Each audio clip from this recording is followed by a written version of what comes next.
Hey everyone, I'm Jay. And I'm Sean. And we watched a movie. Yeah, we did. It is called Stage Mother and it is on Amazon Prime.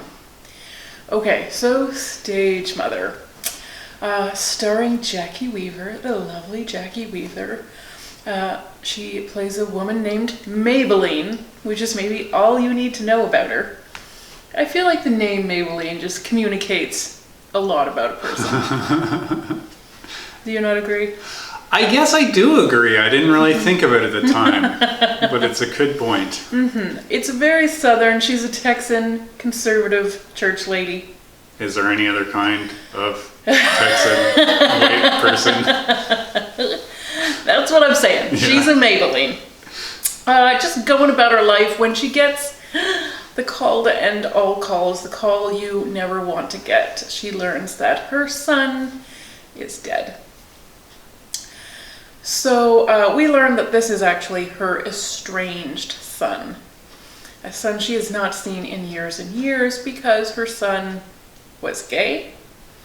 And he left and he went to San Francisco where he became a drag queen and a drag bar owner. Ooh la la. Double whammy. That's right. If you're going to do it, you might as well do the whole thing. Work for yourself. Be your own boss. That's right. Girl boss. Yeah. So her husband, Jeb, another name that tells you all you need to know about someone. Yeah. He would rather just continue pretending that they'd never had a son at all. Whilst Maybelline is feeling the feels. Obviously there's grief, but she's got regret. She's got some anxious feelings, I think. Yeah, she does. Some sad. It's a difficult time for anyone, but especially because, yeah, she had not been in her son's life or vice versa for a very long time. Mm-hmm. And of course, you always think you have the time, and that you'll make it up eventually. And then if you run out of time, then it's too late. Then it is too late. So off she goes to San Francisco for his funeral. Which, let me tell you, it's not going to her taste, this funeral. She walks into a church that is feeling a lot like a drag show. And in fairness to her, yes, the performers are not doing a very good job. Like, their lip syncing at the beginning of this movie is just really a disgrace to drag queens everywhere. It sure is. That is true. I did point that out. In their defense, perhaps, you don't have a lot of time to prepare for a funeral. True. Usually that's like a 3-day turnaround max. Anyways, this is a lot for her to walk in on. Like, she perhaps was not the biggest force behind rejecting their son, but she went along with it all of these years. Yeah. And so this is difficult for her, and she walks into a funeral of her son that she has had no part in. And it's being celebrated by his drag family. His drag family is performing a tribute to him the way they know how, the way they celebrate life, and it is not any sort of church deal that she's ever seen before. And remember, like, she's a choir lady at church. I don't know if I mentioned that, but she performs in church herself, and yet has never seen the likes of this. So it's a lot, and I think she lets it show that she's not that into this. And so Nathan, who is her son's widower, I guess we'll say, her son's boyfriend, played by Adrian Grenier, sees that. And so it's an immediate sort of off-putting situation. Although this is already his boyfriend's evil mother. And I'm saying that because that seems to be how he has her programmed in his phone. It says evil mother. So obviously there's some bad blood here. They're not on the same side, especially because he thinks maybe she's only come sniffing around for an inheritance. The club, that's right. Nathan and the dead boyfriend were not married, and so it would seem that the club is going to go to his mother. That's why you should make a will. Yes, it is why you should make a will. So Jacki Weaver, or Maybelline, stays on for longer than it takes just to sort out a funeral and arranges a estate. She stays on to make a go of this club because it has seen better days.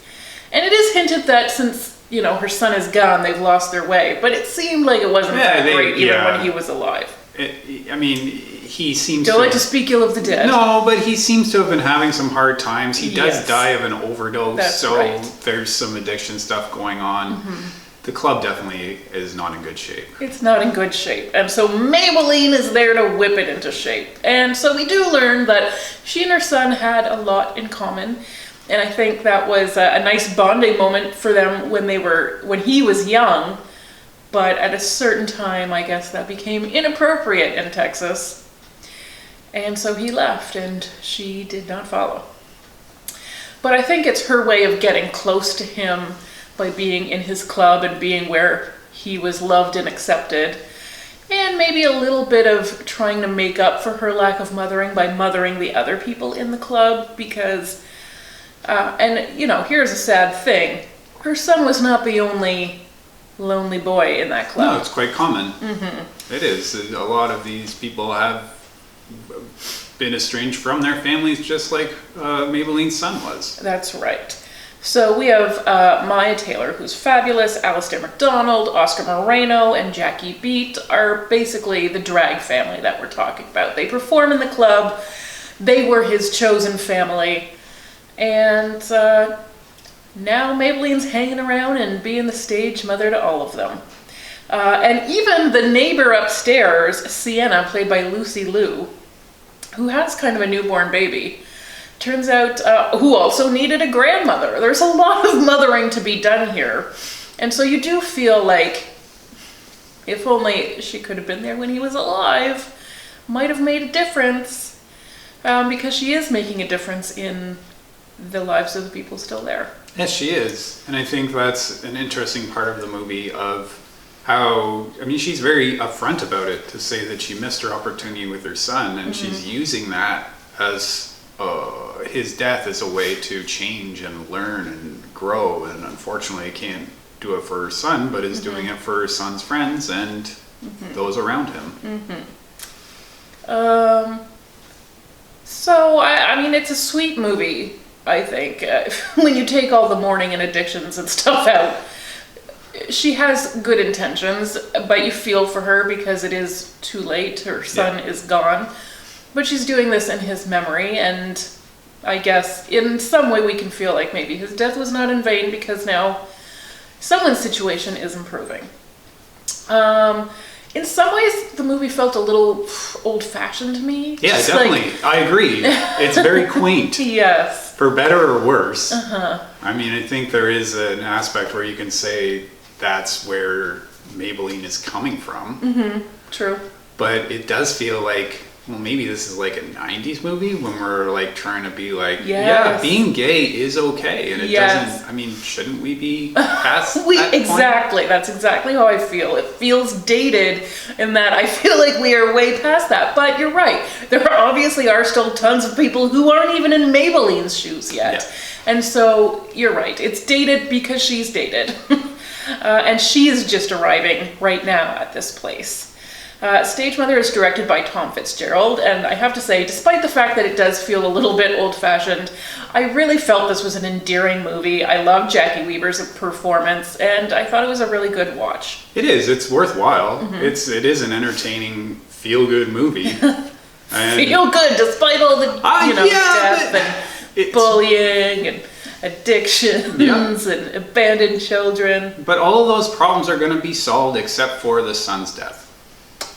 Yeah, but even that gets redeemed in the end. Is it a little too easy? 1000% yes, it is. It's way too easy. That's not really how life goes. And you can pretty much ask anyone in the gay community in San Francisco and they would probably tell you the same. But is it nice to see people like Maybelline making steps in the right direction? Perhaps showing other mothers how you can reach out and it's not the end of the world, even if your husband doesn't support you. Yeah. And how, I mean, everybody needs their mother, and we see, I mean, we really do start with actually the tragic circumstances of a lack of love and support. And so, yeah, I think it is a quaint story. It is coming from an old lady-ish place. How she learned about drag queens, what they do, who they are. Because I think there is also a lack of even general understanding there of really what her son was running away to and who he'd become. Yep. For sure. Well, she had no idea. Exactly. So this movie, Stage Mother, is available on Amazon Prime. We will put up the trailer so you can take a look, see if it's your speed. But I thought it was quite enjoyable. I also thought it was really funny that the beautiful city of San Francisco is not where they filmed. They filmed in the beautiful city of Halifax. Oh, that's weird. Halifax. That's super weird. Is for a San Francisco stand-in. I don't know, that hasn't been done a lot. But I think the director lives there or around there. Okay. And so he just feels like it's a beautiful city Halifax on the water. is a nice city on the water. You know, it is. so just an go old in the Victorian summer. city. Don't go in the winter. Don't go in the winter, that is true. So I thought that was kind of a funny substitution. Funny. Yeah. That can't have been done very often before. No. No, I would not think that Halifax gets to play a big city very often. Yeah. Good for Halifax. Good for Halifax, eh? Yeah. So did you find a way to enjoy this movie? I did. Okay. Yeah, it's one of those things you put on. It'll give you a bit of entertainment. Mm-hmm. It's not going to stick with me, but that's okay. Mm-hmm. Tried not to cry. I didn't try too hard. You never do. I know. You're such a robot. Nothing gets to you. What will it take? I don't know. Stay tuned. Thanks for watching, everyone. Bye.